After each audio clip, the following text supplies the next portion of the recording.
On the other side of the fence was just this dark forest. Couldn't see into it.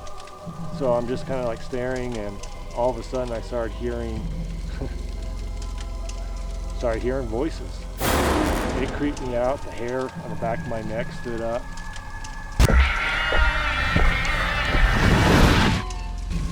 There's a lot of stuff going on out there that people just are not aware of.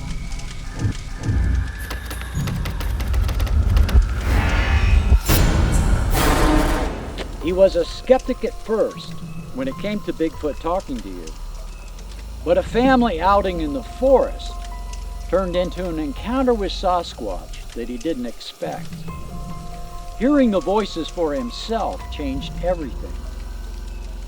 Will Ulmer of Bigfoot of Stevens County shares his story of voices in the woods and the evidence that led up to Bigfoot talking to him. So a couple years ago, my wife and I had our grandson for the weekend, and we didn't want to sit around the house, so we took a little country drive. And as we're driving, there was this area that I've been wanting to just kind of glance at. It was a campground that has been closed down for a few years because of a windstorm, and a bunch of trees were down.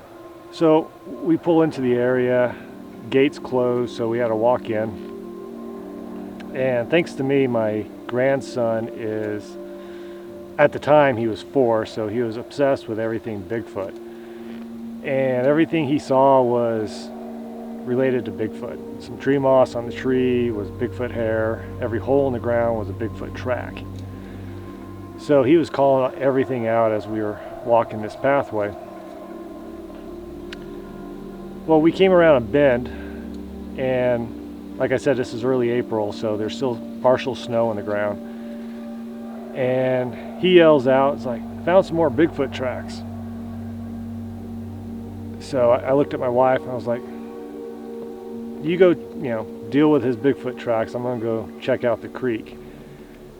And as I was beginning to walk down to the creek, my wife yells out, it's like, hey Will, I think you need to look at this. And the tone in her voice, I knew she was being serious, so I turned around, walked back up, and the kid found tracks in the snow. There was about a dozen of them, and I didn't have any camera equipment on me or anything. All I had was my cell phone, so I snapped off a few shots and tried to match the stride. And I'm 6'2", and I was having difficulty even lining up my feet and stretching out my legs long enough to make the stride of these steps. And we decided, we're just going to follow the tracks back up because the road kind of looped around and it would take us back to the rig. And as we started walking up the road, we got distracted by a loud, either it was a wood knock or a tree snapping, but it was loud. And it was coming from the direction on the other side of the creek where I was originally going to walk to. And we all turned around and looked at that, and that is when something took off running through the brush line ahead of us on the road.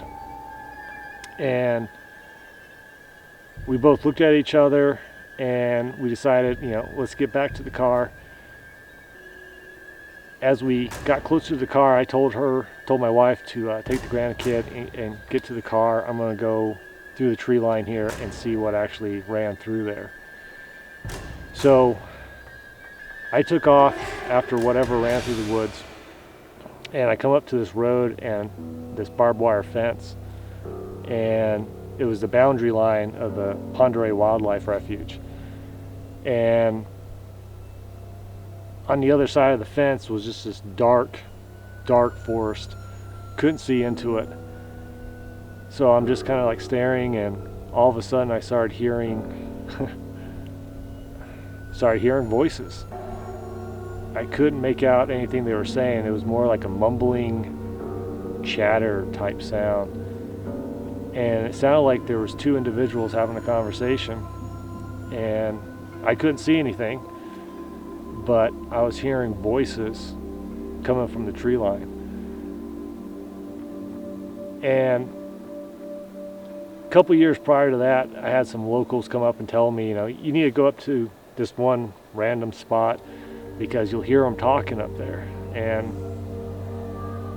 I used to think that was kind of funny because I wasn't into the whole woo kind of stuff, you know, and I've never personally heard anything talking out there in the woods before, so I kind of scoffed at it.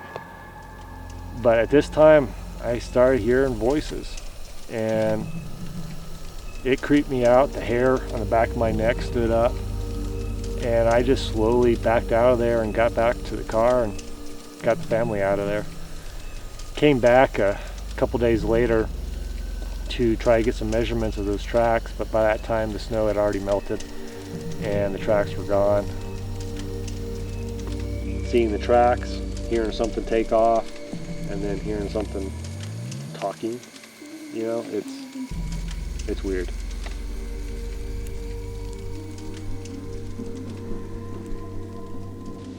There's a lot of stuff going on out there that people just are not aware of.